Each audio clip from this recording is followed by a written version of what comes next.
A very good morning to all. In today's session, we are going to learn about the different models of oligopoly. So let's begin with the definition is what is oligopoly? Oligopoly is that type of market structure where there is a few firms who are selling a homogeneous product or maybe differentiated products or product differentiation. So let's come up to the history. The word oligopoly is basically derived from the two Greek words, which meaning the Oligi means few and the polyen means to sell. That means the few firms are involved in the market who sell homogeneous product or maybe differentiated products in the market. As you can see the definitions, various definitions which has been described the oligopoly. And oligopoly is refers as those market structure with a very few number of firms which always have a significant influence and keep aside from others. So that is called oligopoly. It is also called a competitions among the few sellers, among the few firms. So in this particular slide, or we can look up the definition and as well as the important characteristics of the market structure, which is named as oligopoly. So oligopoly is that market type which have a many characteristics, plenty of characteristics, but its limit to five main characteristics. That is, it refers to a small number of firms which compete to each other and which have a significant influence of it and sellers.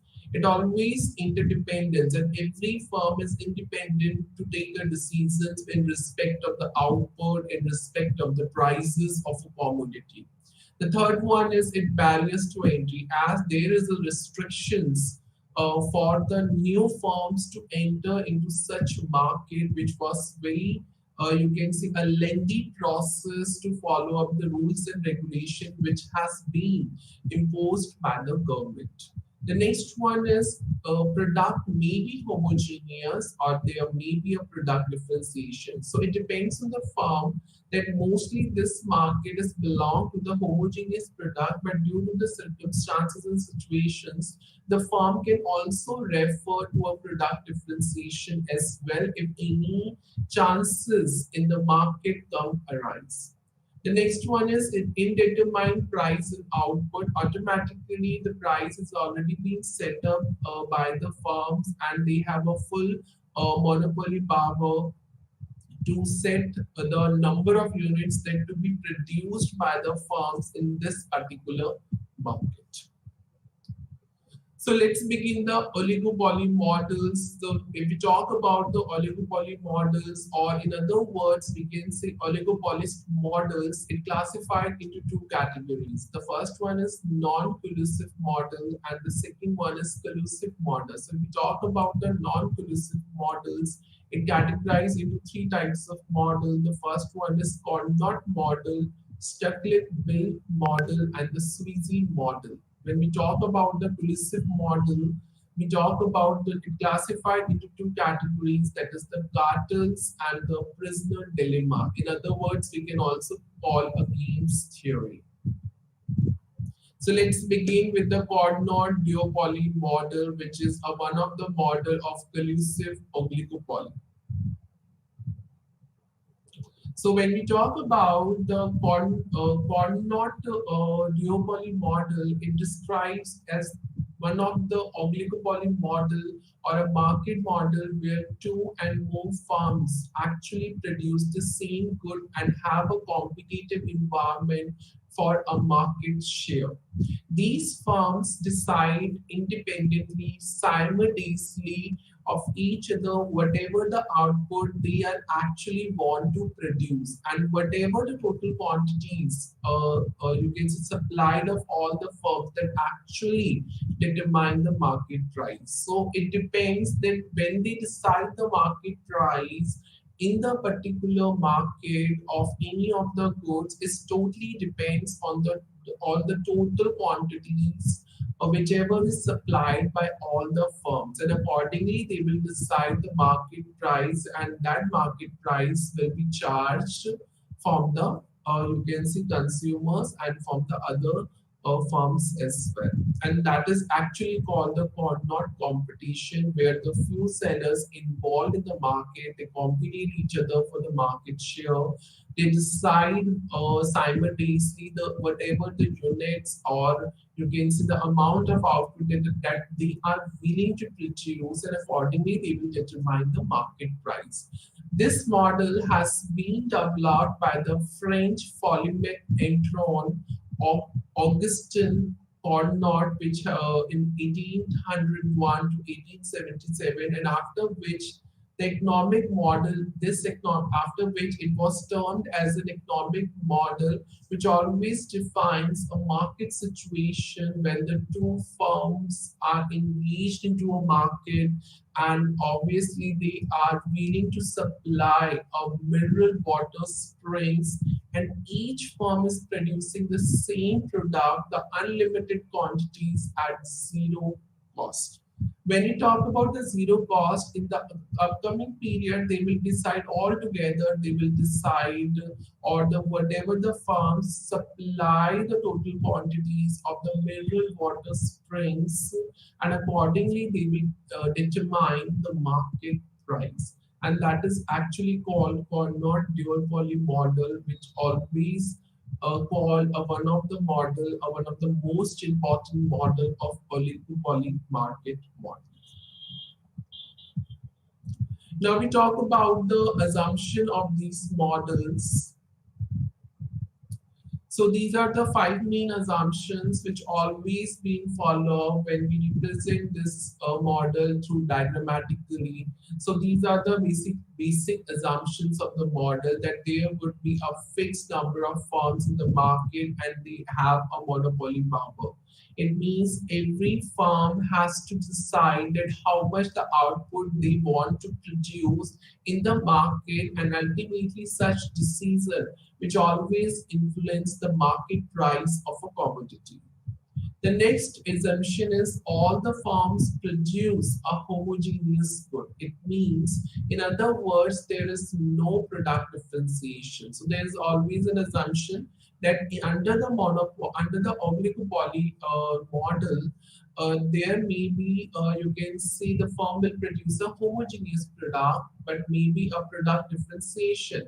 But in this model, all the firms produce the homogeneous product. There is no product differentiation in this particular model. It means whatever the goods produced by any firm, they are completely identical in the eyes of the consumer. That means they are perfect substitutes. The next assumption is the firms compete in terms of the quantities that they produce. That means whatever the quantity supplied by all the firms, and accordingly they will decide the market price. That means they will compete for the market share of that particular market. So automatically, when there is another models which named called its Bertrand competition model, or we can say the Bertrand duopoly model. This model is always different from the Carnot duopoly models, where in this particular model the firm compete in prices. The next one is the next assumption is that each firm acts statistically based on the assumption that every competitor will have to choose the equilibrium quantity. Then what would be the equilibrium quantity which was fixed by the firms, and that quantity will be supplied in the market. That means it decides its own production quantity so that to earn the maximum profits from the consumers. So this is also the one of the main assumption of this model. The next one is next and last one is the production decisions by all the firms are made simultaneously, independently, and accordingly they will decide the market price depends upon the total quantities of the goods. But obviously this model is also one of the this model is also different from the Steckelberg competition model, in which in this particular Steckelberg competition model, where a firm is a leader and the rest of the firms are the followers of that leader. So there are, it means in this Steckelberg competition model, there is one leader, one firm is a leader and the rest of the firms are the followers. That means the firm who is leader having a first mover advantage of the market, and the rest of the firms has to follow the rules and regulation which has been set up by the leader and follow up simultaneously. But this Stillberg competition model is totally different from the Carnot model, because Carnot models is always states that there is a fixed number of firms who sell the same product, and whatever the quantity they have decided to produce will ultimately influence their market price in the market. So this is the assumptions of the model. And the next one is firms do not cooperate. Whatever the fixed number of the firms, they do not cooperate each other. Why they do not cooperate each other? Because all of the firms are independent and simultaneously they decide the market price, which based on the total quantity supplied by its own firm. So for that's the main reason, one of the assumptions that firms will not cooperate to each other, and after all they have to compete to each other. Under this, we talk about the Carnot-Nash equilibrium. So let's begin with the Nash equilibrium over here. When we talk about the Nash equilibrium, it is one of the example of the Carnot duopoly model. As in this particular equilibrium, there are two firms in the market, and that two firms is based on the assumption that that two firms will produce the same level of good at the same production cost, which have an equation that is C1 is equal to cost of one firm is equal to cost of second firm is equal to production cost, that is C. So that is called the Nash equilibrium, where that every firm has to produce the same good at the same production cost, and only the two firms involved in that particular market, that is called the Nash equilibrium under the Carnot model. It is also this particular Nash equilibrium is also being determined based on the assumption that the demand is a linear function which was given by prices is a, you can say we can determine that the price is a name of the quantity which is equal to the A minus BQ, where A is greater than 0 and B is greater than 0. So A or B are the consequence of the quantities. If the one firm produces Q1 quantity and the other firm produces Q2 quantity, that means the total market quantity is a combination of these two quantities. That means Q is equal to Q1 plus Q2. So that means in this particular Carnot model under Nash equilibrium is to be determined, both firms will give the best responses to each of the actions. If the one firm will take any action on the basis of the quantity and cost, the other firm will also take the best action to produce the same good at the same cost only. So that is called the Nash equilibrium, where we don't have, you can say, a much more competitive environment between the two firms. They will, you can say, they will work for the best outcome by taking up the best actions to reach out the equilibrium point, which is called a Nash equilibrium point under Carnot duopoly model.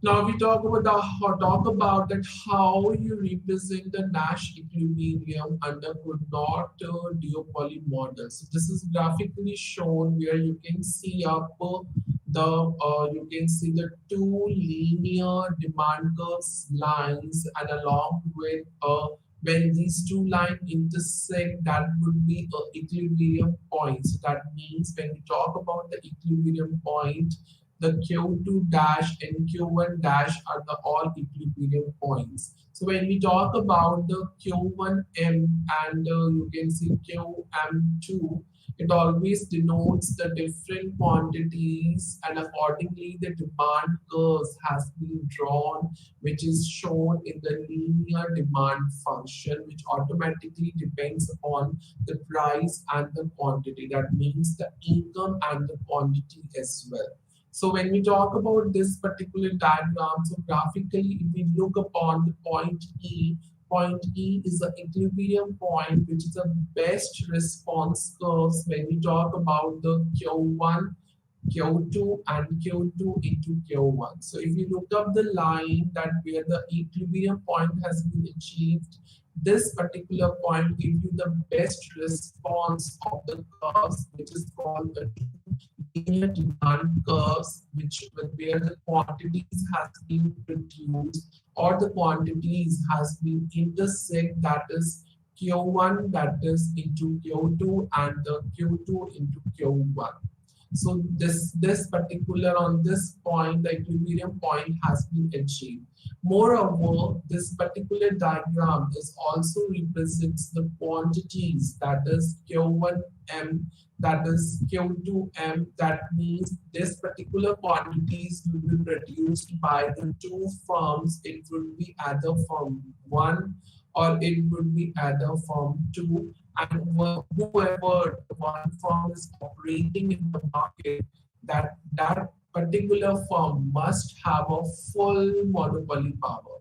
So if any of the firm have a full monopoly power, that the actually they have a full market share, and accordingly they will give the best response to the another firm by their best actions. So automatically the Q1M and the Q2M are actually the quantities that the firms has to produce. Either it could be from one or it could be from two, and accordingly they will operate in the market, but either of the firm has full monopoly power. That means whoever the firm will produce these quantities, they must or they might have the full monopoly power to produce these quantities, that is Q1M and Q2M.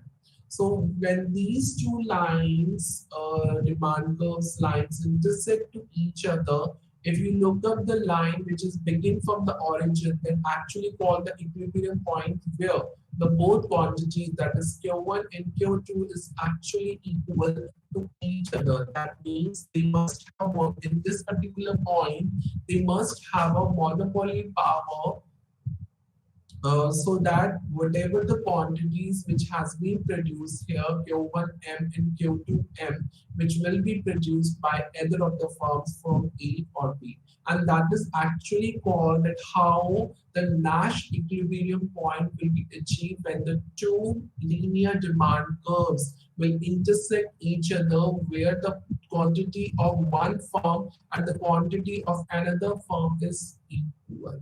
So this is all about the graphical representation and its explanation using the Carnot duopoly model to explain what is all about Nash equilibrium.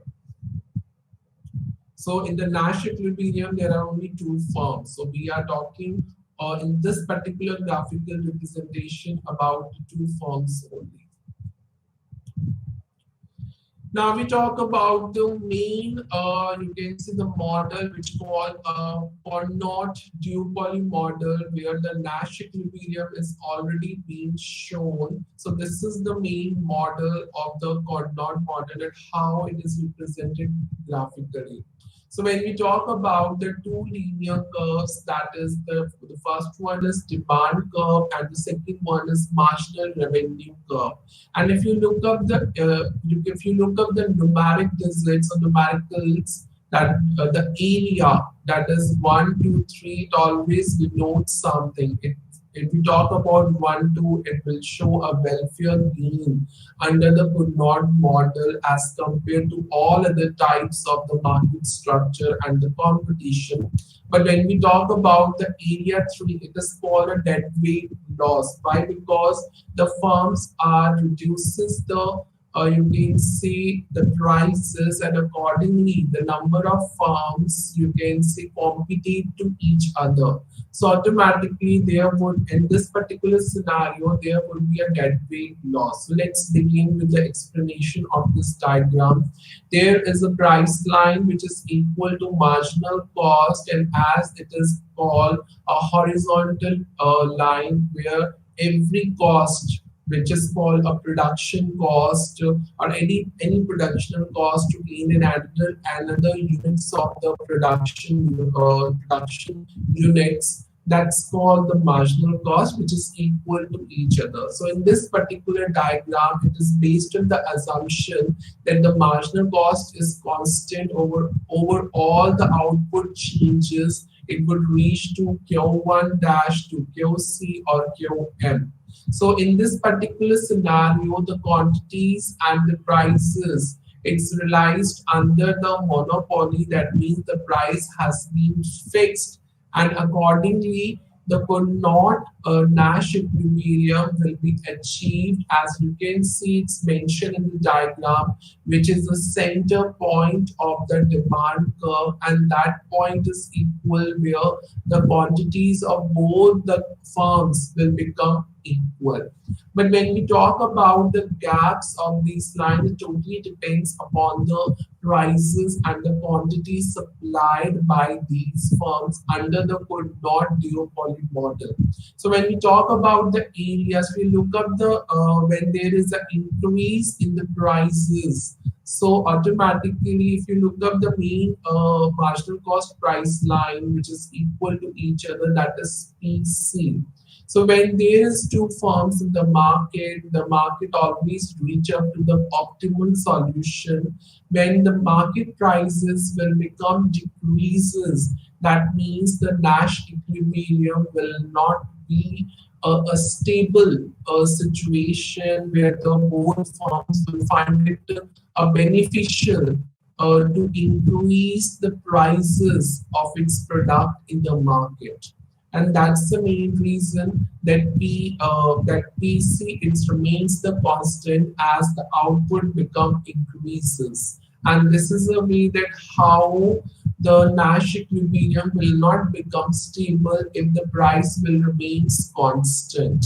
So automatically the this particular you can see the author who has developed this concept, you can see the economist which named called Anthony Cournot is always argued but it is better to form a cartel. Cartel is is an international organization who always work to control the production, to limit the prices, to make them beneficial for both the firms. That is called the cartel. So the particular economist whose named called the Anthony Cournot, he always argued that it is better to form a cartel where two firms exist in the market and they will always move forward and talk about and look up the most optimum solution. But in this particular argument, it is always shown what would be the result is that a Nash equilibrium will not be stable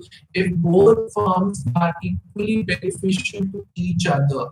It means there should be a changes between the prices and the quantity supplied by these two firms. So automatically, when the price increases simultaneously, that means there is a welfare gain as compared to the all the monopolistic market by adding up an area that is 1 and 2 in a very light you can say the gray color. But when we talk about a light orange color, which is the area of the area 3, it always show up a deadweight loss. Why? Because deadweight loss if the particular under this particular market the number of firms you can see decreases due to the price level increases, then ultimately it would be a chance of the losses.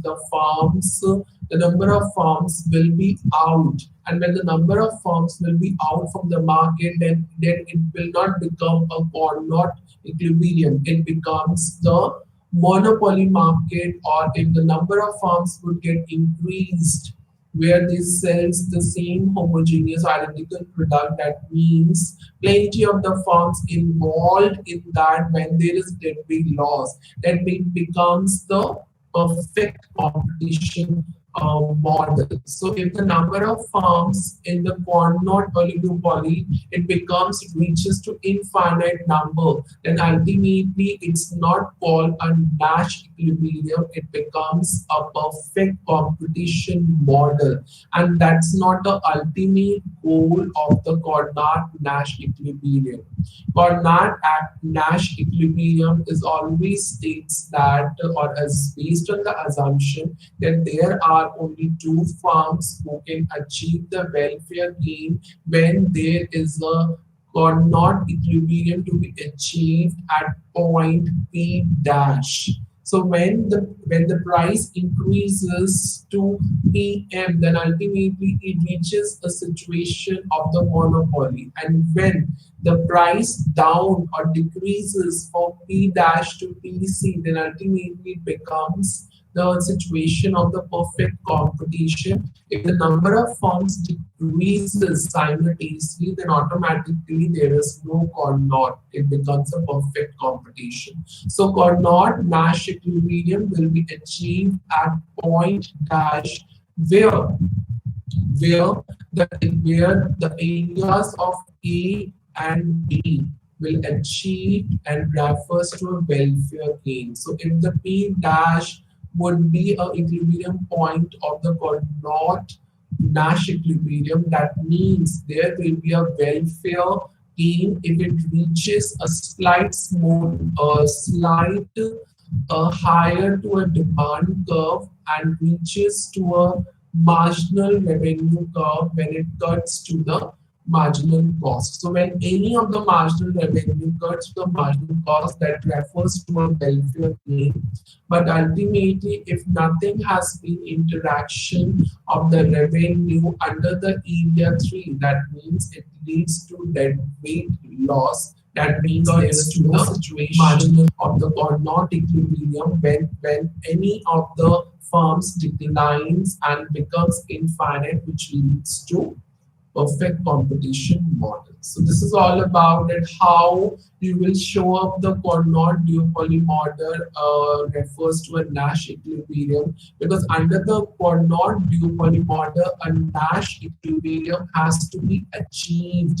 And in this diagram, it is already shown that is all the particular Cournot-Nash equilibrium point has been achieved, that is at a price P dash and at quantity Q dash. So if slightly the price down, the quantity will also, you can say, reduced. And if the price increases, the quantity, that the price increases, the quantity will get reduced, and the price decline, the quantity will get increased. And ultimately, when decrease, the price decreases, that ultimately leads to deadweight loss. The firms may lose out the market and it reached perfect competition. So this situation is not called a Cournot-Nash equilibrium. So this is all about this explanation of this diagram. Now we talk about the next important model, that is the Stekelberg model. The Stekelberg model is a leadership model. Leadership means there is one firm is a dominant firm has to set up all the prices of the goods in advance, and the rest of the firms become the followers to optimize the production and the cost of the product. Basically, this model has been formulated by the Heinrich von Stekelberg in 1934. This model has been developed in 1934, which always helps to analyze the competitive level between the firms, being as a leader and the rest are the followers. So whatever the leader makes any decisions, the followers has to follow that decisions in the market. And if it has not been followed, then ultimately it become a major criticisms of this particular model. The leader is always that has a better access, the better resources in terms of technology, in terms of the production method, cost, and become a larger market in that particular country or nation. But in certain sectors, you can see like telecom, like automobile, there is always a one dominant firm and where this model is used. For example, railway corporations of India. We can talk about the Stickelberg model would be used when there is only a one leader of the Indian railways. So that is called the Stiglenberg model. The Stiglenberg model of oligopoly, it remains a very essential strategic model in mainly pure economics. This model is always helps a firm when it realizes that any profits will be maximized or achieved being as a first mover advantage. And this practical example is always help to for the leaders to commit being as a first come basis and gain a first mover advantage. So it is always based on the assumption that one cannot undo the actions. So without one firm, nobody can take an action of against the price, or you can say against the output, but against the technology, methods, cost, or any other on the market decisions. So this is the model where which is purely based on the leadership only of the firm. When we talk about the assumptions, so the assumptions of these particular model is a particular duopolist when we recognize obviously there should be a market competition, and this particular assumption is almost similar to the Carnot model. The next assumption is whatever the firm will work to maximize the maximum profits, which is always based on the assumptions that all the decisions, whoever the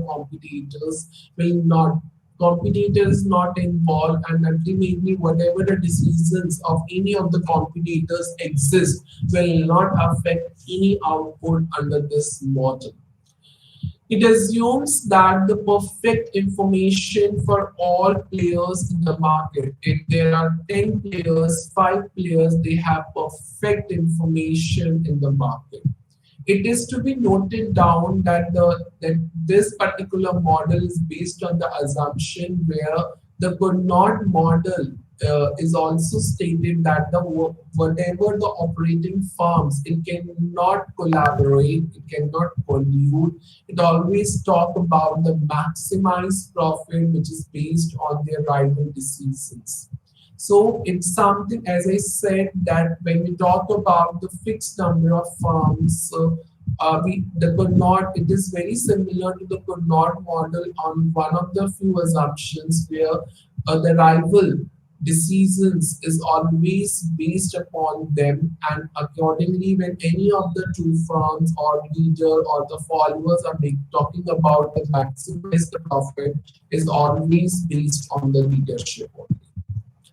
The Stigberg model, when we compare the Stigberg model with the Carnot model, so Carnot model is always talk about their rivals, decisions. The Stigberg model is always talk about the leadership.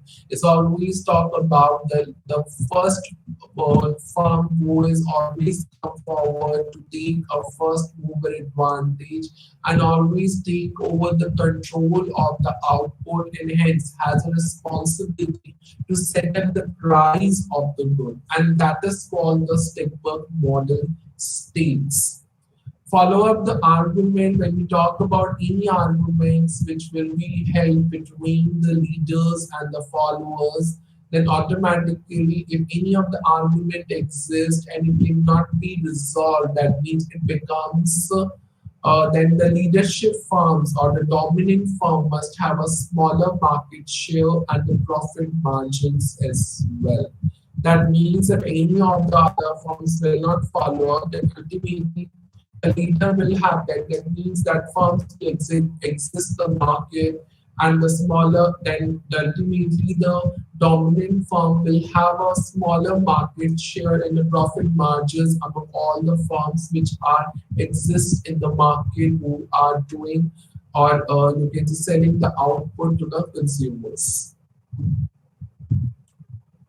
So this is an example of the Stickelberg model. If you look up the graphical image, there is firm A, firm B, and firm C. That means in a particular market, there are three players: firm A, firm B, and firm C. Firm A is a dominant firm, and you can say who is a controller of the market, and then the other firms, firm B, are the actual, we can talk about the followers. That means whatever the firm A decides upon the prices or fixing up the prices and whatever they talk, where firm A will decide and adjust the production accordingly. So whatever the prices has been set by the firm A will, then accordingly the production will be adjusted accordingly. So it is based on the assumption which this model is always stated for, that A is a dominant firm and whatever it will produce a price first, and after that the two firms, that is from B and C, will have to follow up the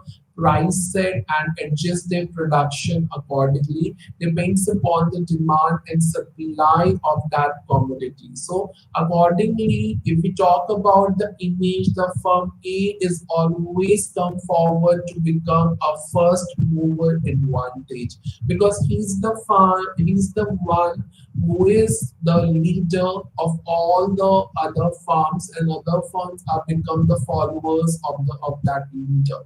There are following circumstances, or you can see the possibilities would always come up if the two firms is always participates in the duopoly competition. That means oligopoly. The firm, then when there is two firms, these are the possibilities or the chances that might arise in the market.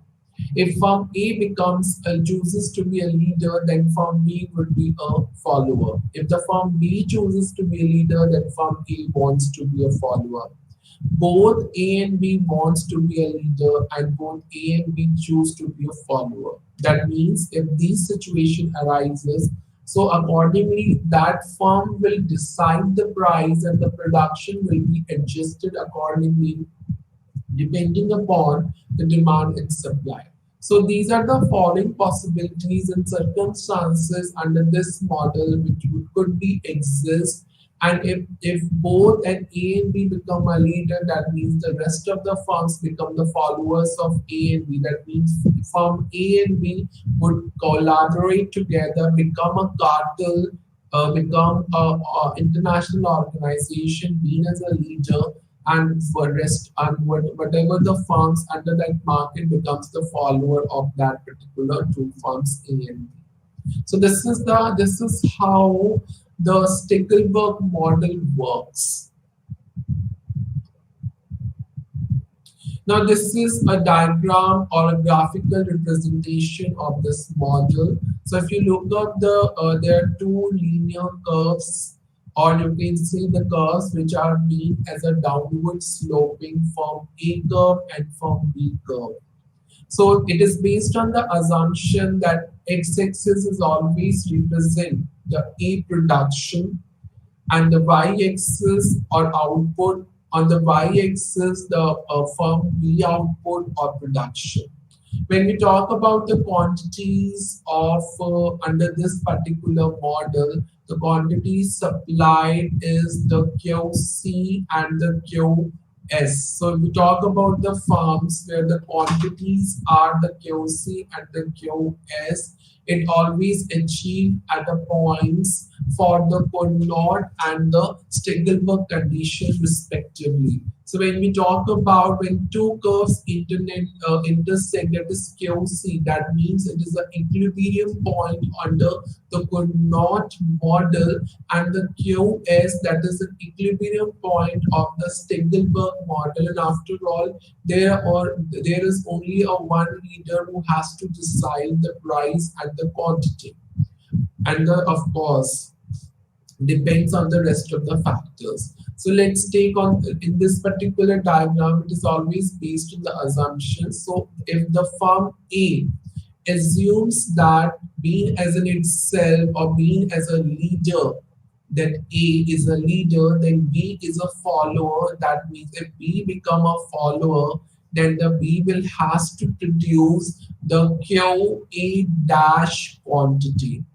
If the B, that means if we follow whatever you can say, we get the a quantity that is QA dash, then ultimately B is also has to follow to produce the quantity that is QB dash, and this particular quantity of you can say output B, that it achieves the maximum which is best for the you can say firm B, which try to maximize or achieve the maximum profits. When we talk about the QS, I already stated it is a Stegelberg equilibrium point where the firm A, that means, is almost producing more than the firm B. If you look at the diagram, the QS quantity is QA dash. That means it is more than the coordinate model quantity, and of course the quantities of the firm A is produces more than the firm B as compared to the quantities or equilibrium point of the under the coordinate equilibrium model. When if there is a situation arise when the firm B follows after firm A, then the out, then of course if the firm B follows, then the firm A has a controller to take the output decisions. In that particular scenario, that means it produces the firm less output than the Stegelberg model. That means if the firm B become a follower and he is supposed to take a output decision, then unfortunately under the coordinate equilibrium, the quantity supplied become less. That means the firm B will produce the less quantity as compared with the firm B quantity.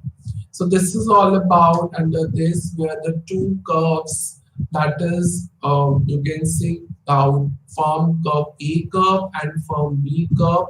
If we talk about firm A and firm B where the two curves intersect, we call or not Nash equilibrium. But when we talk about the QS where the firm A, that who is a leader, so we talk about the Stegelberg equilibrium point. That means the firm A is actually the leader and the firm B is a follower. So when we talk as compared to the model of Stegelberg model with the coordinate model, so under the coordinate model, it shows there are two firms, both firm produces the same output, but unfortunately, firm B produces the less output than the firm A, and it can be proved in the diagram as well. But under the Stegelberg model, actually the production of that particular output is more than under the Stegel model, and you can say ultimately it reaches to maximize the profits. Now we talk about the next model, which is called the last model of the elusive oligopoly or oligopoly, Sweezy-King demand curve model. So when we talk about the Sweezy-King demand model, it was developed by the Paul M. Sweezy in 1939. So when we talk about in 1939, this model is always, you can say, focused upon the behavior of the oligopolist organizations in respect of the price and output determinations. If we talk about a normal output price determination, this model is not focused upon. This model is mainly focused upon that how to determine the behavior of the oligopolist organization.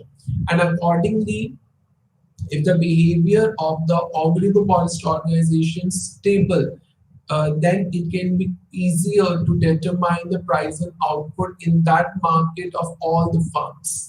So it was characterized, it have a various characteristics, and one of the main characteristic of this model, that means the price will remain fixed. The price will remain changed, remain stable. It means if there is a changes in the prices of any of the goods, then ultimately the demand curve will show up in a downwards direction. So it is mentioned, if we take up an example, if any of the organization under oligopoly market and reduces the prices of its product, then ultimately the competitors organization will also follow up to reduce the prices, and they have to neutralize, they have to control or manage the expected gains just due to the reduction in the prices of the goods. So this is how the king demand curve model says that price will remain stable. If there is any change in the prices, then ultimately it should be in a downward. That means there the prices would become decline, or the demand, as a result, demand curve will stay downward sloping. So if any of the organization reduces such prices of their goods, and ultimately all the competitors have to follow and reduce the prices of their goods, and that is called the Sweeney demand curve model. So this curve is always, this concept is developed by Paul M. Sweezy in 1939. And in conversely, if we talk about if organization increase the prices, the competitors will also cut down their prices. As a result, if the organization which have raised their prices, they have to lose some of the market share. And that is the main reason under this model, the prices should be reduced. But if the organization increase the prices, they will lose the market share, and ultimately whatever the competitors in the market, they have to cut down their prices, and automatically it will lose some power in the market. That call the market share. So this is all about the Sweezy in demand curve model.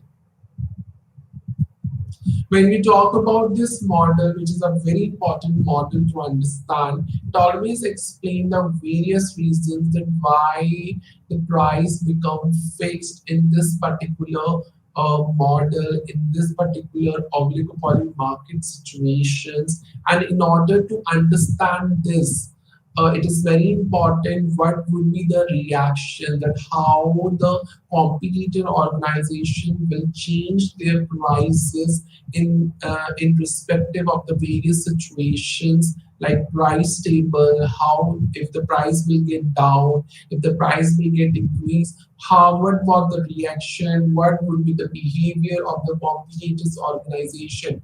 This model explains that. Now we talk about there are two possible reactions of the rival organizations when there are any of the changes. So when there is any of the changes of a particular oligopolist organization, then of course the reactions will come up of that rival competitors organization. So either they will cut the prices, or either they will follow the price changes at the reduction, and they have to lose the market share. So if we talk about the rival firms, either they follow the a price cut, and if not price hike or if not increase the prices, they may not follow any of the changes in the prices at all. So there are two possible outcomes. Either they follow the you can see the price rise or decrease, or they will not follow any changes in the prices in it. So this is the two reactions that might be come forward in case of the rival or the competitors organizations. Again, demand curve is always represent the patterns, behavior patterns, or the patterns of behavior of the organizations where the competitors organization will always try to reduce the prices to secure or to gain their market share instead of increasing their prices in that particular oligopolist markets. So it always assumed that it will the private competitors organization will always reduce the prices, but it never go against that particular you can say right the main you can say the main you can say controller of the prices, but it always try to restrict the you can see an increase in the prices to just to avoid the market to avoid the losses in market share. These are the assumptions of the king demand curve. It always assumed that it reduced the prices and other organizations would also cut their prices. It also assumed that if they increase the prices, the other organization will not follow or increase the prices. There is always a prevailing price. So whatever the price has been set, the competitors organization has to follow that price, and accordingly they will sell or trade the products. So this is a diagram of the king demand curve model where the curves, two demand curves has been shown, where the D dash, the small D dash is the original demand curve, and the capital D dash is the shifts of the demand curve when there is an increase in the prices. So automatically when they decrease in the prices, there is also a demand curve which also equivalent to the marginal revenue, and accordingly the cost curves has been drawn. So this is a way that how the diagram has been drawn under such model. So in this model, every organization face two demand curves. When we talk about the high prices, then automatically oligopolist organization faces a highly elastic demand curve, which is called a small d dash. But when there is a low prices, the oligopolist organization faces the inelastic demand, which is called a capital D dash. If we talk about the prevailing prices, prevailing price means which stands here PO. This is the prevailing price of the prices where all the organization follow and always trade the goods into a market. So if any of the one of the oligopolist organization makes any changes in prices, then there are three main reactions of such organization.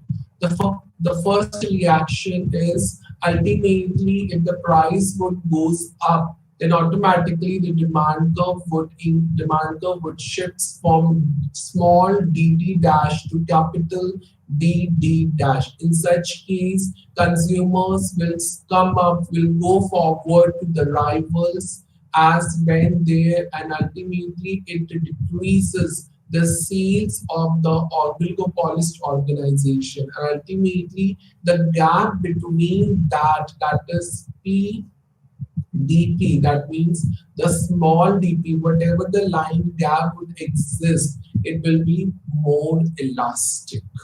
So ultimately, it always whatever the trade would exist, it always would work when and follow the prevailing prices by the competitors organizations. Next, we talk about, on the other hand, if any of the decrease in the prices, the rivals will also decrease their prices, and ultimately the sales of that oligopolistic organization would be less. In such a case, the demand curve, which has been faced by the oligopolist curve, that is P D dash, that means P D dash capital, it always lies below the prevailing price. And ultimately, when there is a shifts in the prices of increase and decrease of a good in the of a goods in the market, then ultimately cost and revenues plays a very important role when we talk about the demand curve model, which is called King demand curve model. If you can see, if there is a price falls, then ultimately the sales would become less and the revenue will also become decline and reaches to the x-axis, and ultimately if any of the additional inputs would be add on to gain an additional unit of output, then ultimately the marginal cost will become shift. If there is a, you can see, decreases in the prices, and ultimately the cost will become up or become increases frequently, and due to which if the sales goes down, the cost would automatically shifts to leftward, that is MC to MC1. So this is how to conclude this particular model. It is always important that whatever the oligopolist organization has set up the price, which is called the prevailing price, the competitors organization has to follow that price so that they will have some market share in the market. So this is how the king demand curve model works. When there is a shifts or there is a changes in the price level, and accordingly the revenue and the cost will also become changed. So these are the criticisms, four criticisms that the first criticism is price fixed, but this model will never explain the price in itself. It always explains the changes in the price and what would be the reactions of the rival organizations, of the competitors organization. It only follow the price decrease, which doesn't mean any true realistic approach. It always ignores non-price competition among organizations, and of course, if there is no competition related to prices, that means product differentiation, advertising, other tools will not be used to promote their sales. It always ignores the applicability of the price leadership and the cartel, because it always talk about the changes in the prices and the market which remains fixed, which always, if such a cartels and the price leadership will not exist, that means the oligopolist market or the share of that market will not become large. So these are the four main criticism of this model, which always exist in any of the organization if follows this model in a real scenarios. So that's it for today, which has been covered in this particular lecture, that are all three main models of the oligopoly till time. Thank you for listening this lecture, and namaste to all.